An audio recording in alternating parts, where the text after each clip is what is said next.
कश्मीर में पुलिस पारां पंजाब वासी टिन मुखियुनि खे बाज़ाब करण जी दावा कई आहे। पुलिस पंजाब वासी इल्ताफ़ अज़हर ऐं यासिन खे ऑपरेशन दौरान बाज़ाब करण जी दावा कई आहे। अहम ख़बर खां अवां खे आगाह पिया हालूं त कश्मीर में पुलिस पारां पंजाब वासी टिन मुखियुनि खे बाज़ाब करण जी दावा कई आहे। पुलिस पंजाब वासी इल्ताफ़ अज़हर ऐं यासिन खे ऑपरेशन दौरान बाज़ाब करण जी दावा कई।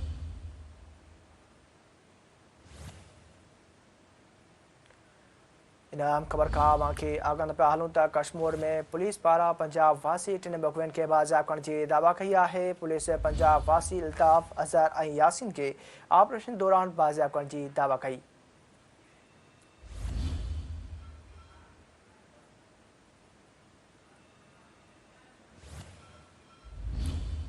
अवां खे आगाह पिया हालूं हिन अहम ख़बर खां त कश्मीर में पुलिस पारां पंजाब वासी टिन मुखियुनि खे बाज़ाब करण जी दावा कई आहे।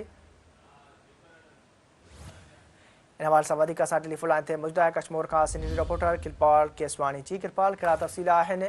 कश्मीर में पुलिस पारां पंजाब वासी टिन मुखियुनि खे बाज़ाब करण जी दावा कई आहे, कहिड़ा तफ़सील आहिनि अव्हां वटि?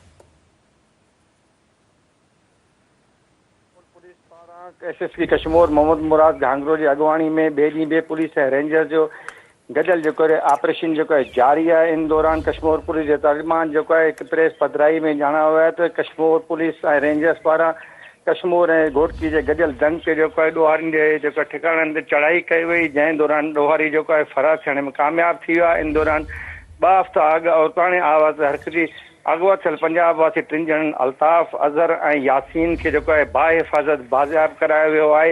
एसएसपी कश्मीर जो चवणु आहे त ॾोहारियुनि ख़िलाफ़ जेको आहे ख़ात्मे ताईं ऐं मुखबियुनि जी बाज़ियाबी ताईं हीउ ऑपरेशन जारी रहंदो। जी, वॾी महिरबानी किरपाल केसवानी तफ़सीलनि लाइ।